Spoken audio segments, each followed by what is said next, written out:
What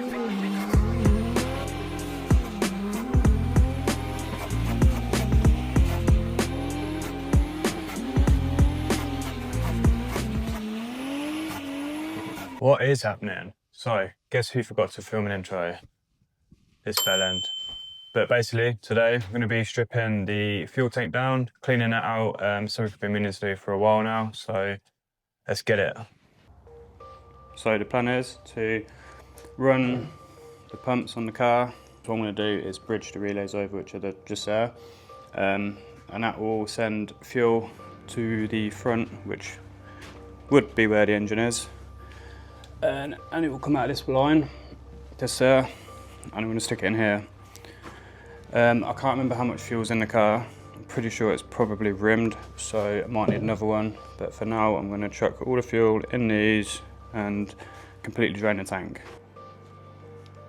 So I've put the line in here for now. I did have a AM fitting that's been welded up, a sort of a bung, just to stop any fuel coming out, going everywhere. So now to come to the rear, and I need to work out what pump to run, because I run 3 pumps in this. So these wires here are the lift pump. So there's a pump in the tank, and then there is an in-tank swell part, which I'm pretty sure is in this bit, and then there's another 2 pumps in there. So I think I need to run one of those pumps, which should fill it up. So let's try that. If I bridge this over now, it should run the pump.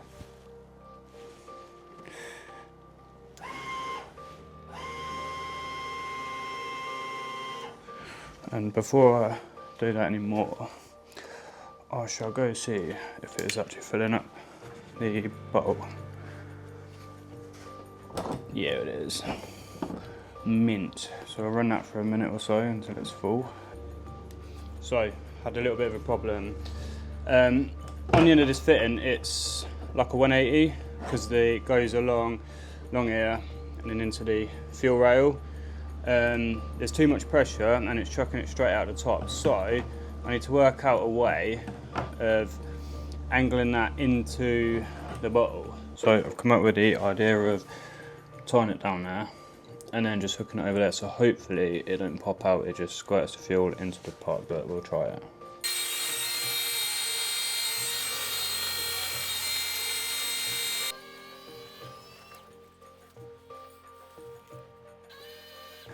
That's the tank emptied. Luckily it all fit in here and this didn't leak at all, worked mint. So what we had to do was bridge over the 2 relays in here, one for the lift pump and then one for the main pump. Worked mint. So now it's time to get these off, get all the power lines off and the filler neck.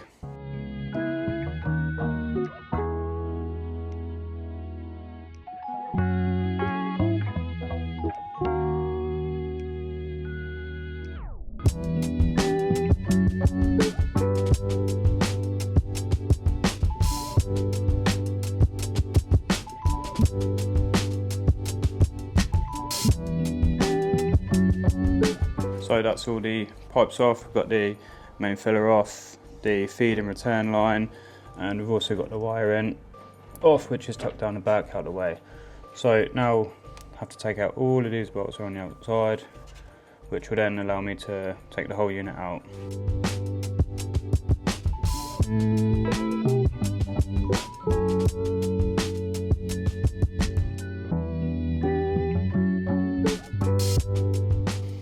Odd bolts out.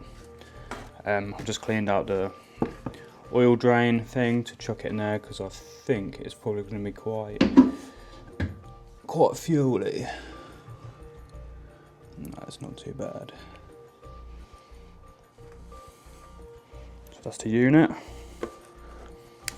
So you can see that the lift pump did a pretty good job of emptying the tank, as there's nothing in there at all really.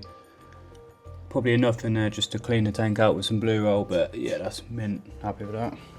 So this is the unit. You've obviously got the filler here, you've got the, that's the inlet to the engine, and then you've got the return. You've got the 3 power wires here, ground, and 2 powers there for the 2 pumps that sit inside this in-tank swirl pot.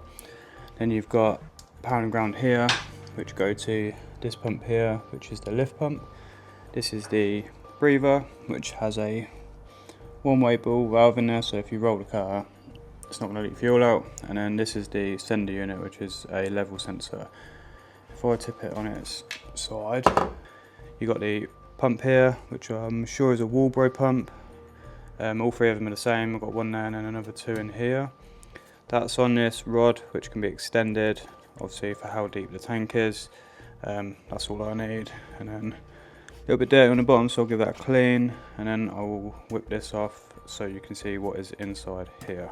So we've got that off. As you see, it's just literally an aluminium bowl which holds fuel. So the idea of it is, this is your lift pump which sits in the main tank.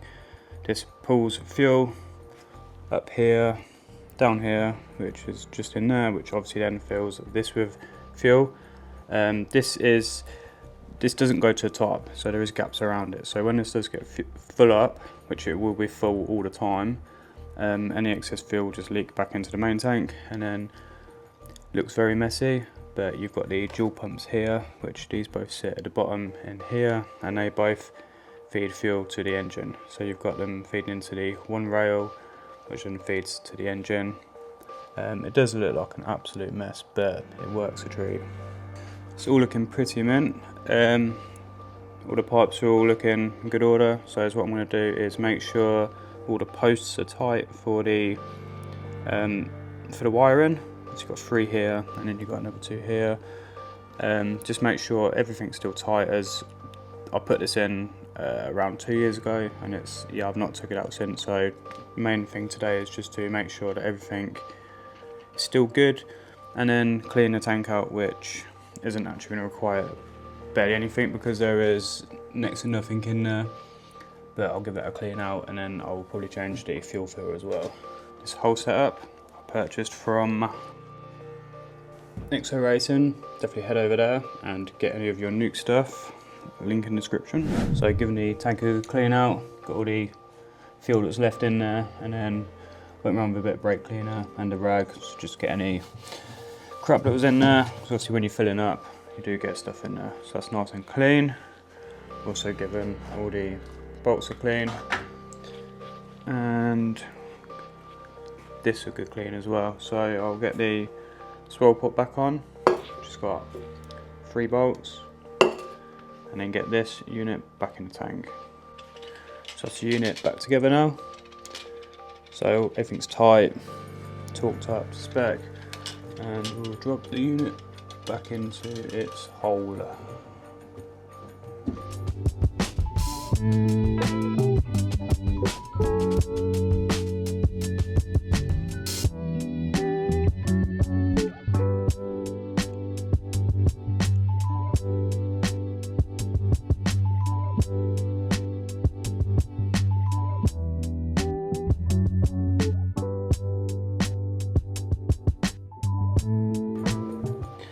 After many hours, all the bolts are back in. So next step is going to be to put the wiring in, both the wiring bits, and then the lines back on, and then the filler back on.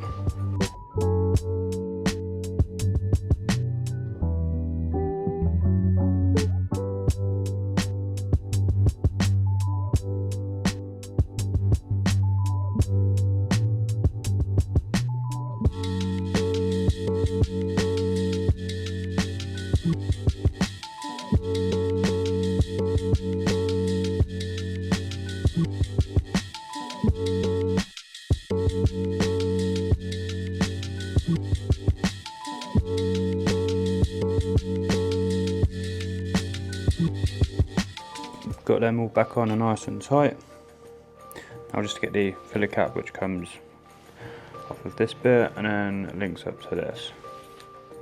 Like a bell end, forgot to press record, but got it back on. So I got all the filler cap back on, nice and tight.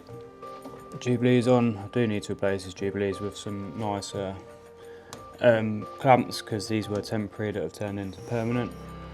Just need to put the overflow back on here, or the breather overflow, same thing. I'll do that after, but it's all back on nice and easy. Just need to order another Bosch filter for the fuel and get that in.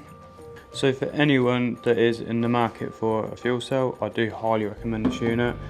This is going to be the second year I've been running this setup, and it has run flawlessly. As you can see from taking out all the internals, checking it all over, it is spot on. Cannot fault it at all, it is absolutely mint. So yeah, 100% recommend that. That's going to be it for today. Bye.